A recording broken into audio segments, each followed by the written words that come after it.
Back, and thank you so much for staying with us. This is Namibia Connect on NBC. The St. John's Faith Mission Church community, both here in Namibia and across SADC region, is mourning following the passing of the Archbishop Julius Hoveka. He died this past Wednesday at the age of 82, just a few short months after his ordination in September. Joining us now on the line to reflect on his life, his contributions and the vision of Archbishop Hoveka is the spokesperson for the St. John's Faith Mission Church, that is Bishop Wadenga Ngahahe. Bishop, very good morning to you. Thank you so much for joining us. Very good morning, Bonnie. Thank you for having me this morning. Very well. Bishop, what would you describe as the single most significant contribution that Archbishop Hoveka made to the St. John's Faith Mission Church and the wider community that during his time as Archbishop? Thank you so much, Bonnie, for your question. One would say a time of 2 months. It's a very short time. It could not yield much of his anticipated wishes towards the family of St. John's, but his priorities was to unite the St. John's family entirely, not only in Namibia. His extension of hands was to go as far as the borders outside Namibia to follow the footprints of his predecessor, the arrested Archbishop PDK Shiombo, but he could not do that. He could not fulfill his wishes and anticipation. You mentioned once in an interview, Bishop, that he played a vital role in growing the church from a handful of members. What specific initiatives or spiritual approaches did he use to command, to expand the congregation? He was head of the branch called Raman Diocese. So in our church, we do divide areas in dioceses which are headed by bishops. So he most starting his ministry there in Rietfontein, today Ochombinde constituency, where there was no people. He were just with 3 old women. Both are late now. Me Fredrika Kanjou, me Kamwede Kathenina, and me Kanjou. So these were the people he ran with. He actually congregated with. And until he expand, until the church grow in Rietfontein, and this, he just do it through prayers for those who had difficulties, for those who want fortune. So he prayed for them. He counseled them before he prayed for them so that they can have faith. That is how he grew the church in Rietfontein and expand that to other areas like Epukiro. He went as far as Okakarara, so where he was needed to give prayer, to give consolation, and all this for those who really went through hardship and so on. So he served the church because he was someone who was so humble, who could not hold himself separate from people, but he was always among the people.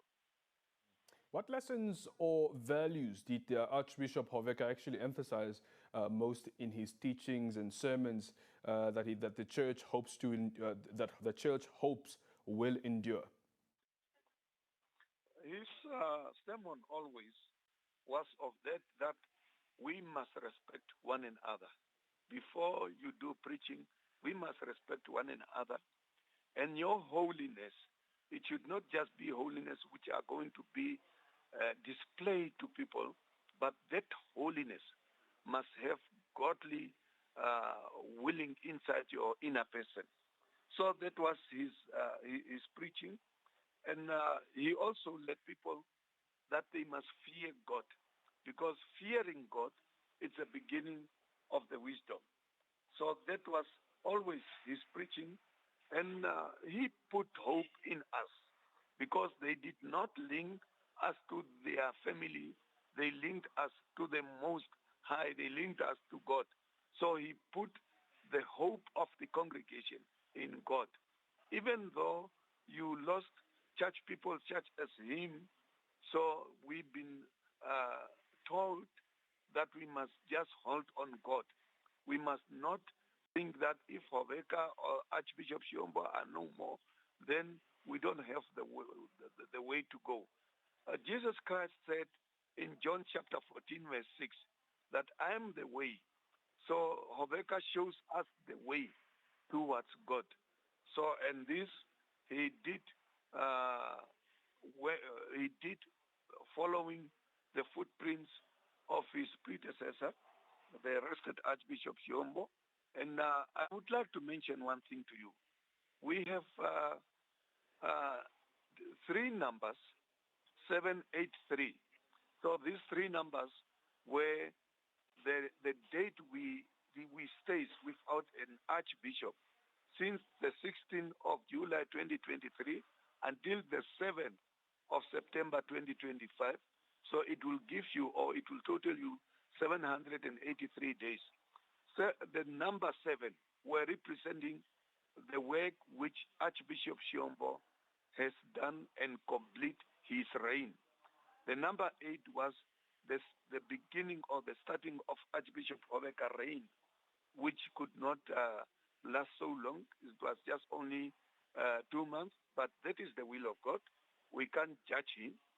And number 3, it encourages the congregation that since you got a new archbishop, now you will be in a new beginning. You start a new chapter, which was carried by number 7, which was the Archbishop Shiombo. So Archbishop Hoveka gave us the hope. Archbishop Hoveka was the head of the Raman Diocese, and he preached to us. He told us that we must be dependent on God. Mm. Could you share a personal memory that illustrates perhaps the essence of who Archbishop Hoveka was as a person, and a spiritual leader to you, Bishop? Could you just share any of the personal memories that you have of the Bishop? Yeah. Archbishop Hoveka was a humble man of God. He was a person belonging to everyone, who gave attention to everyone or to all. He gave attention where he was needed to pay his attention. He was a servant of the community, not only in the ministry, not only in the St. John's family. Wherever he was needed, he was there. He was invited at schools. He was invited at the community meetings to provide prayer, and that's what he did. Okay, now that we have learned of who Bishop was, could you share any funeral arrangements or the memorial arrangements? What we know thus far, can you share any details around the memorial and the funeral arrangements, perhaps towards this effect? Yeah.